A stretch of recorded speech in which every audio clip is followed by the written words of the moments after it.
दोस्तों, एक बहन कहती हैं कि शोहर की जेब तलाशी किसी भी बीवी का एक बेहतरीन मशगला हुआ करता है, लेकिन चंद एक इंतहाई ईमानदार होने की वजह से इस नेक काम से मीलों दूर रहती हैं। लेकिन उन बदनसीब औरतों में मेरा शुमार नहीं होता। जेब तलाशी और उससे मिलने वाले पैसे 5 रुपए का सिक्का ही क्यों ना हो, उसका अपना ही कुछ मजा होता है। मुझे शादी के बाद अपने छोटे देवर ने ये राज की बात बताई थी कि भाभी, जब भाई सोते होते थे तो हम उनके तकिए से हजारों रुपए निकाल लेते थे, लेकिन उन्हें समझ नहीं आती थी। हत्ता कि मुझे कपड़े धोने वाली मासी ने बताया कि उनकी कोई जेब कभी खाली नहीं होती। जिस काम को मैं शादी से पहले बुरा समझती थी, वही काम मेरा शौक बन गया, शोहर की जेब में रह जाने वाले पैसे हजम करना। जब ये काम मैंने शुरू किया तो इब्तिदा में 15-20 हजार जमा करती तो जाकर अपने कपड़े ले आती थी। फिर मैंने अपनी सास के गले में एक थैली लटकती हुई देखी। उस थैली में उन्होंने बहुत से नोट इकट्ठे किए होते थे, लेकिन किसी को वैसे नहीं देती। अलबत्ता जो भी मजबूर होता उसे फौरी निकाल कर पैसे दे देती।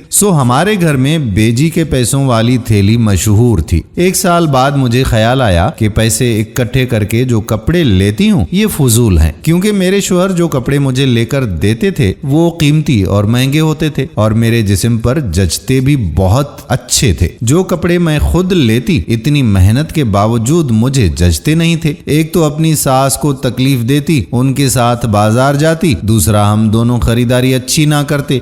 मैंने ये फैसला किया कि आज के बाद मैं ये पैसे इकट्ठे करूंगी और जब मेरे शोहर को पैसे की जरूरत होगी तो उस वक्त उनको उधार के तौर पर दे दिया करूंगी। इस तरह मेरी ये बचत मेरे शोहर की मददगार भी होगी। यूं मैंने पैसे इकट्ठे करना शुरू कर दिए। एक साल बाद मेरे शोहर एक प्लाट ले रहे थे। उसकी रकम की अदायगी का वक्त पूरा हुआ तो उनके पास 3 लाख रुपए कम हो गए। उन्होंने मजीद वक्त लेने के लिए उस बंदे को कॉल की और 5 दिन की मोहलत ले ली। अगले 4 दिन में भी पैसों का बंदोबस्त ना हो सका तो मैंने उनसे पूछा कि अगर मैं आपको किसी से उधार लेकर पैसे दे दूं तो कब तक वापस कर सकते हैं, लेकिन उन्होंने इनकार कर दिया। वो मुझे जानते हैं क्योंकि मेरी कोई दोस्त नहीं है। मैं किसी के घर भी नहीं जाती, मैं पड़ोस में भी नहीं जाती, ना किसी पड़ोसन को घर आने देती हूँ। मैं जब कपड़े धोती हूँ तो अपने शोहर से फोन करके पूछती हूँ कि मैं छत पर कपड़े डालने जाऊं। अगर वो मसरूफ हों या इनकार करें तो मैं उनका वेट करती हूँ। वो खुद आकर कपड़े सूखने के लिए फेंकते हैं।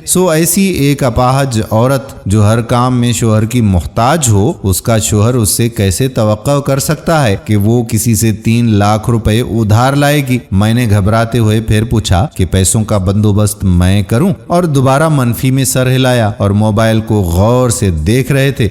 मैंने हिम्मत की और अपना मनी बैंक निकाला और शोहर के पांव में मार कर तोड़ दिया। मेरा बैंक बड़ा था इसलिए उसमें काफी पैसे थे और टूटने से जमीन पर 5-5 हजार के नोट फैल गए। फर्श पर फैले नोट देखकर मैं खुद भी घबरा गई। मेरा शोहर देखकर परेशान ही हो गया। उसने पूछा, ये पैसे कहाँ से आए? अब मुझसे छुपाया नहीं गया और मैंने कहा कि ये वो पैसे हैं जो आप कपड़े तब्दील करते हुए अपनी जेब में भूल जाते थे और वो मैं संभालती रही। हम दोनों ने 4,25,000 मिलकर गिना और वो 3,50,000 लेकर चले गए। गेट से निकलते मेरे शोहर ने मुझे कहा कि ये चोरी नहीं, जिम्मेदारी है और इस पर मैं आपको दाद देता हूँ और ये पैसे आपको 1 माह में वापस कर दूंगा। इसके बाद हर 2 साल बाद अपना मनी बैंक तोड़कर अपने शोहर के जरिए एक सस्ता प्लाट लेती हूँ और अब मेरे भी 5 प्लाट हैं। मैं पैसे बचत करके इन्वेस्ट करके दुगना करती हूँ और जब मेरे शोहर को जरूरत हो निकाल कर दे देती हूँ। बस इतना मेरा शौक और ये इसका मुसर्रफ है।